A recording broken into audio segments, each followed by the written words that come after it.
Hi guys, welcome back. So today I want to talk about something that people are always curious about but nobody really explains. So today's video is a little bit special. So how I actually live as an international student here in China on my scholarship money. If you are new here, I am Karina. I am from Madagascar and I am currently finishing my master's in social work here in China, Lanzhou. I came here on a Chinese government scholarship back in 2023, and basically that scholarship is what sustains me every single month. So the scholarship covers my tuition and also gives me a monthly stipend, which I'll explain more about that later on. And that stipend is what I use for everything. And really everything. As an international student here in China, I can't legally work on a student visa here. So there is no side income. What I receive is what I manage every single month. So in this video, I want to break down what that really looks like in real life, how much goes to rent, what exactly the scholarship covers and what it doesn't, how I handle transport, groceries, phone bills, and all the normal everyday things people don't really think about. And then there's those unexpected months. This month I had to go to the dentist. Nobody really budgets for that, but life happens. I also want to share how I try to save, especially as I mentioned before, those unexpected months or unexpected expenses, and how I save even on a tight budget. I normally save in the purpose of travel, also to treat myself once and then. So yeah, this is not really the aesthetic study abroad version you'd normally see online. This is just like the real numbers and how I make every month work. So let's get into it.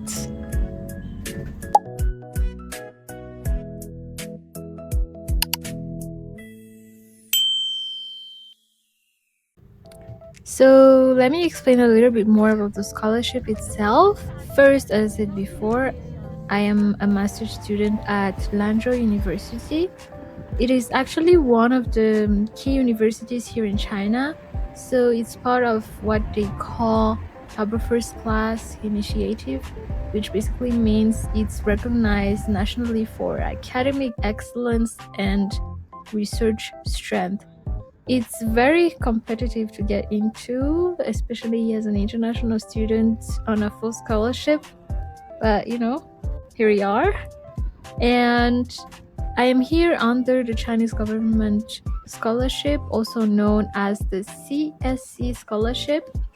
And honestly, it's a very generous scholarship compared to many others around the world. So it covers my tuition fee completely. It also covers my accommodation on campus. And if I happened to live off campus, it also gives me an off-campus allowances.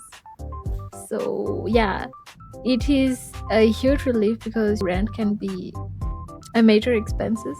On top of that, they provide comprehensive medical insurance every year. And then there's the monthly stipend. So for master students like me, it is 3,000 yuan per month. For bachelor students, 2,500, and for PhD students, it is 3,500 per month. So now that you understand my main source of income, my monthly stipend, let's talk about how that money actually gets spent. First, is rent. So if you've watched my previous vlogs, you know that I came back to China not long ago, about 2 months ago. I had my summer holidays in Kenya visiting my boyfriend, and after that I went back home for a volunteering program for roughly 3 months. So while I was away, a lot has changed on campus. And so the university moved everyone from the dormitory I used to live in to another campus. And that campus is quite far from the city. So when I came back, I had to make a decision. Either move to the new dorm, which is far from everything, or find a place outside. And I decided to rent outside. Luckily, I found a small studio not too far from campus for 1,000 yuan per month, which honestly is very good deal for the location. Now, because I am a scholarship student, and as I said before, they provided me with housing support because I live off campus. So instead of giving me a free dorm room, they give me an allowance of 700 yuan per month. That means from the 1,000 yuan rent, I personally pay 300 yuan out of my pocket. But because we're currently also in winter here, I also pay around 200 yuan for heating and another 200 yuan for electricity every month. So altogether, my housing expenses are about 1,400 per month, and after subtracting the 700 allowance, I end up paying roughly 700 from my own stipend. So just from housing alone, almost a quarter of my 3,000 is already gone, and that's before food, transportation, and anything else. And second, we've got food. On average, I spend about 500 yuan per month on groceries. Usually, I do a big grocery refill twice a month, and I show up both at the supermarket and at the local market. The local market are where I get fresh vegetables, fruits, and meat, and it's cheaper and honestly also much fresher.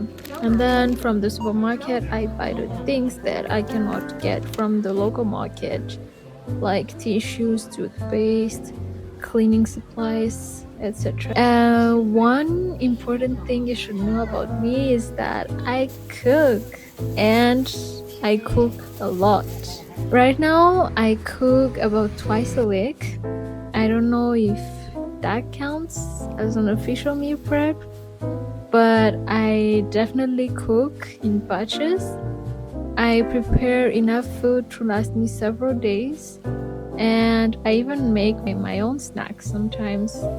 Also, I rarely eat outside, maybe only on special occasions. And I also never order food deliveries unless I really have no choice. And it's also just too expensive long term, and honestly, I prefer knowing what I am putting into my body these days. And as you can see on these footages, this was one of my refill days, and let me tell you, it is definitely not easy. The bags gets really heavy because I buy in bulk.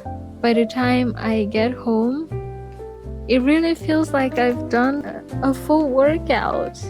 So sometimes I joke to myself and I'm like, it's like I am preparing for hibernation. It really looks like I am preparing to hibernate, but yeah, I buy a lot, stock everything up, and then I can easily stay indoors for more than a week, just cooking, studying, working, and enjoying my alone time.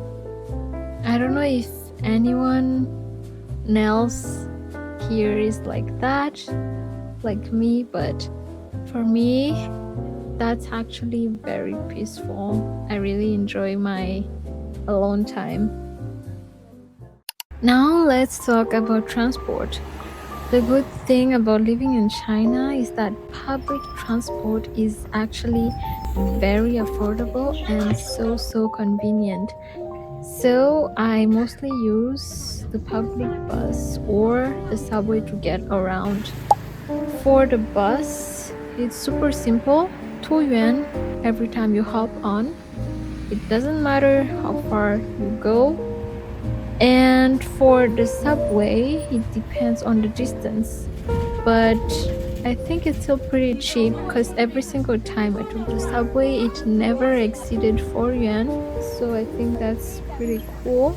So yeah, I heavily rely on these two public transport. Then we have the phone and other basic monthly bills. For my phone bundle, I pay 40 yuan per month, and that covers my data, calls, and everything I need on a daily basis. On top of that, I also pay for a VPN because if you don't know, China censors a lot of foreign social media platforms like WhatsApp, Instagram, YouTube, Facebook. So basically most of the Western apps. So if I want to upload videos, reply to messages, or just scroll like a normal person, I need a VPN, and that costs me around 20 yuan per month. Then I also pay for Wi-Fi in my studio, which is around 35 yuan per month. So altogether, phone, VPN, and Wi-Fi, I pay around 95 yuan per month. I also set aside around 200 yuan for what I call extra expenses. This is for unexpected things like eating outside, buying medicine, or for example, this month I went to the dentist, and honestly, this category varies a lot. Some months I barely touch it and maybe spend less than 100. Other months it can exceed 200. So it really depends on what happens. So those are the basics of my monthly expenses. Of course, there are always small random costs here and there, but these are the main ones. And I have to say, something that really helps me is the environment itself, because Lanzhou is considered less developed compared to cities like Shanghai or Beijing, and because of that, the cost of living here is much lower. So rent is cheaper, food is cheaper, and transport is also cheaper. So the way I budget here cannot be compared to how much a student would spend in those major cities. What's also interesting is that the Chinese government scholarship, the stipend is the same across China. It doesn't matter which city you live in, whether it is Shanghai, Beijing, or Lanzhou, you basically receive the same amount every single month. So realistically, someone in a bigger city would probably struggle more with the same stipend. That's why I would say Lanzhou is actually a very student budget friendly city, and if you're on a scholarship like me, it makes surviving and even saving much more realistic compared to living in a mega city.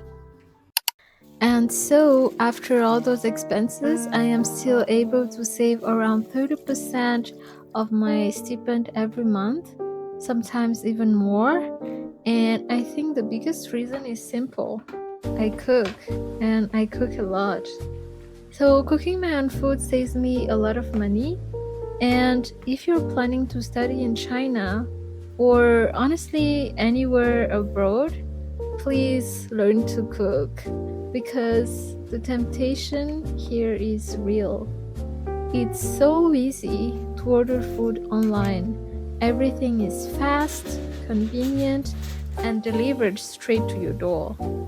If you don't discipline yourself, your money will literally disappear without you even noticing. Which brings me to my second strategy, minimizing online shopping. China is literally a hub for online shopping.